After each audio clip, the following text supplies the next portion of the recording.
So to compare Guerdy to Kiki, Kiki is a brown noser. I'm not gonna be too much. She ain't gonna ruffle no feathers. Yeah, to get myself out of this position. Guerdy don't do that.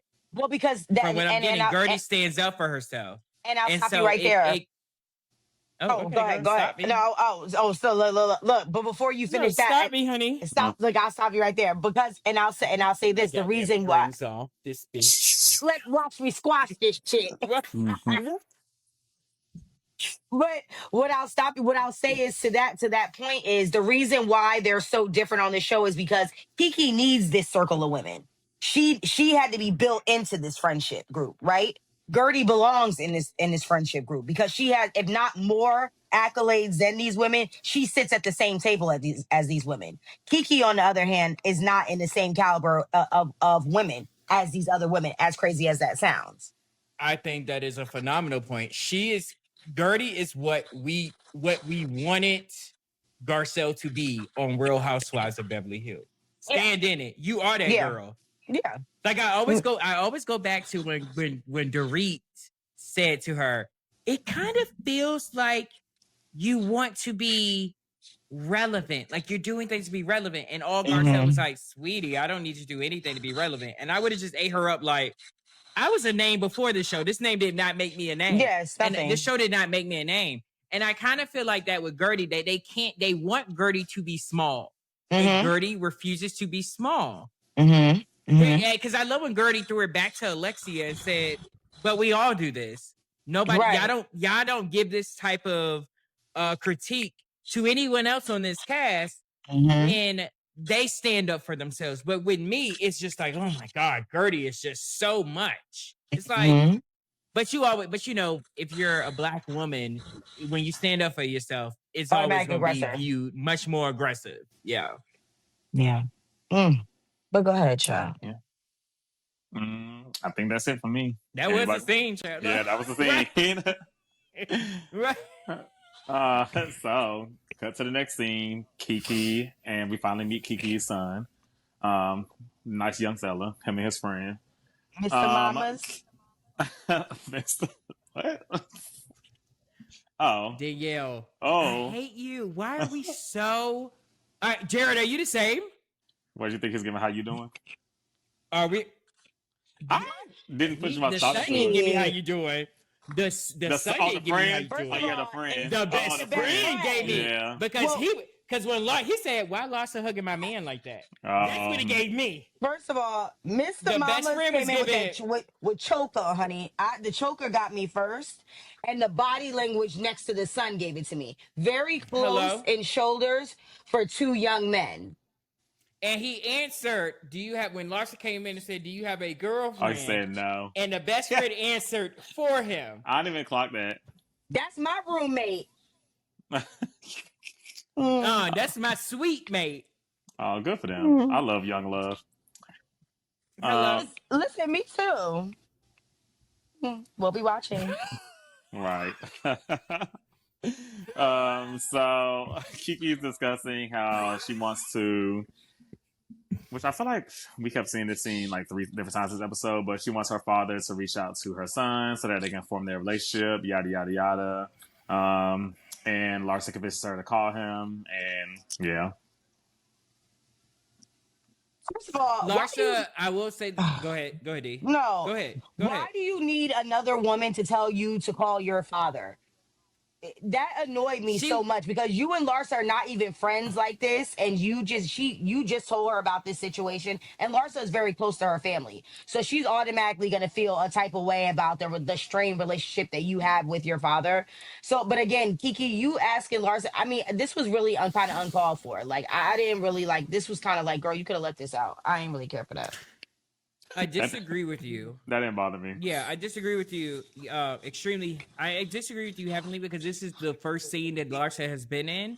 That Larsa, I was like, wow, great job, Larsa. You gave great advice because Larsa, it almost feels like Larsa is big sistering Kiki in a great way. Like not like I'm sunning you, but like she's doing she's being a big sister to her, because even when she said, no, I didn't tell you to tell your father to be like, hey, I want you to have a relationship. Just, go in it very lightly. Like, hey, we're going to throw his birthday party. We're going to blow out candles for him. We would love for you to come, or, call him and da-da-da-da-da. Make it very smooth. She gave such great advice. And also, too, on the flip side of it, I mean, not on the flip side, but even with Kiki, when Kiki was expressing, he's Haitian, but my father's mother had this thing of I'm the grandmother. They supposed to call me.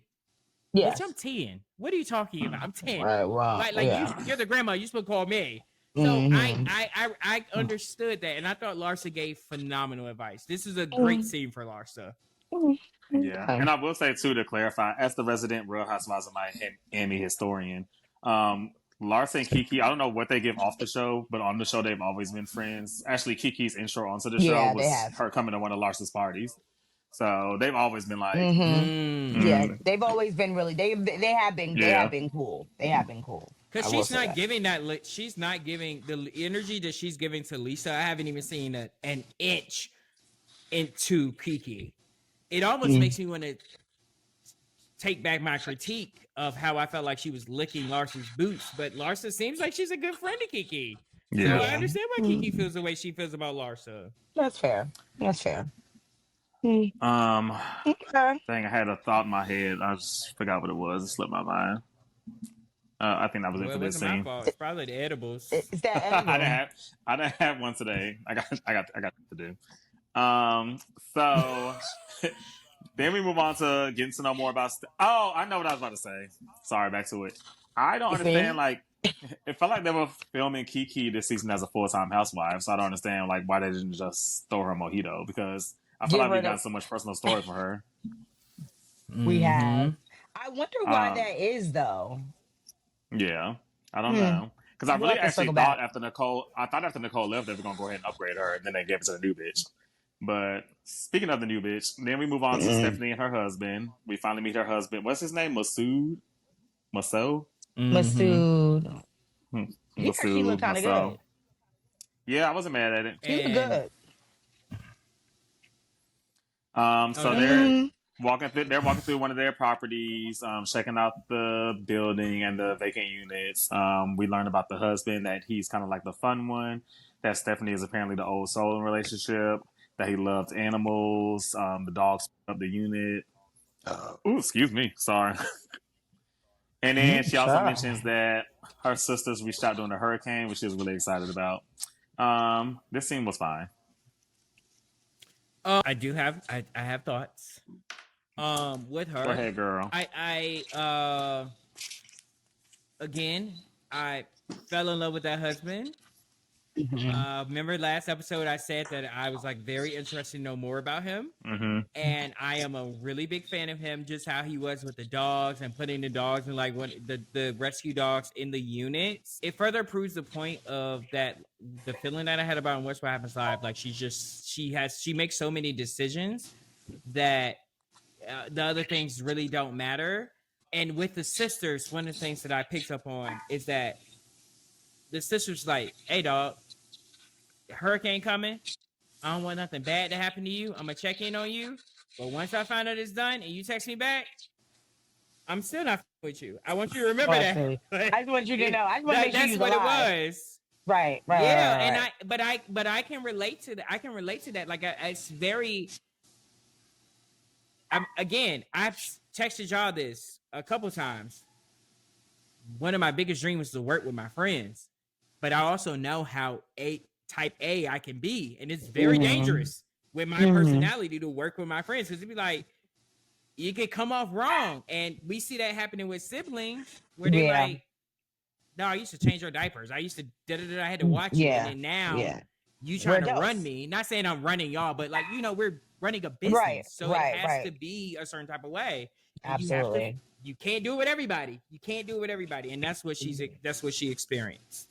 Do you guys now speaking of Stephanie, do you guys think that, because I didn't catch how long they've been married, but obviously there's a large age gap. Do we think that the husband actually molded Stephanie into the person that she is? Because that's what I'm getting. She gives I'm me. getting, She you know what I wants. She's mean? always. She gives me like she has ambition, and She she always just needed wanted this, but she somebody. didn't have the right direction.